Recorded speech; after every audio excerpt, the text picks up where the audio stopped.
Capital punishment in the Golden State has been in limbo since the 70s, cost taxpayers over $5 billion.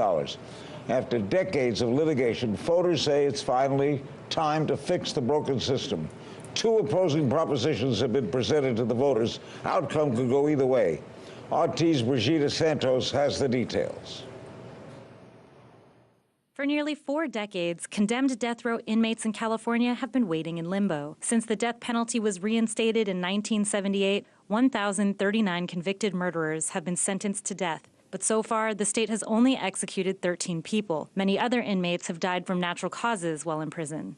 So what's the holdup? First of all, state and federal appeals processes are painfully slow. In addition, all death penalty appeals must be heard by the California Supreme Court. As a result, the average California death row inmate will have to wait 25 years between sentencing and execution. Then there's the lack of specialized lawyers to handle capital punishment cases.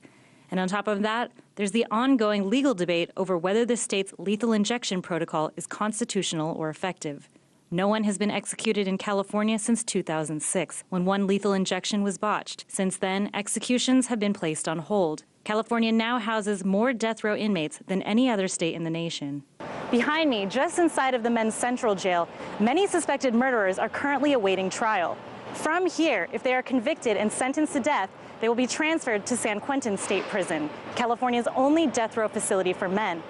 It is now up to voters to determine the fate of these convicts. Proposition 66, the Mend Don't End measure, aims to reform the current system by limiting the appeals process to 5 years and allowing lower courts to hear them.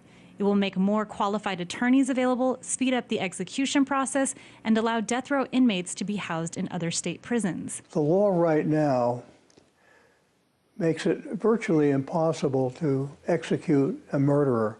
Critics say Prop 66 takes away public oversight and will cost taxpayers even more money than it does now, roughly $150 million per year. Proposition 62, on the other hand, aims to abolish the death penalty in favor of handing out life sentences without parole. Critics of Prop 62 say abolishing the death penalty will take justice away from murder victims' families. But not all of these families support the death penalty, like Dion Wilson.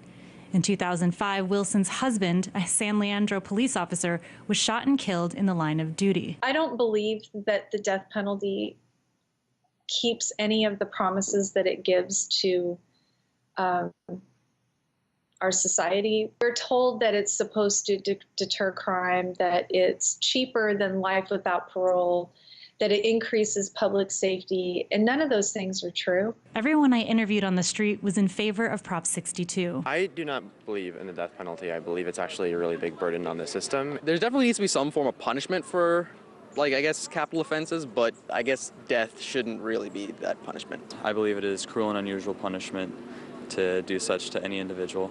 According to recent polls, the margin is close. One shows a small majority favor keeping the death penalty, which is what voters decided to do in 2012 when the issue was last presented to them. But other polls show that voters are equally divided. But either way, this time around, the fate of 748 condemned inmates will no longer be in limbo. Reporting from downtown Los Angeles, Brigida Santos, RT.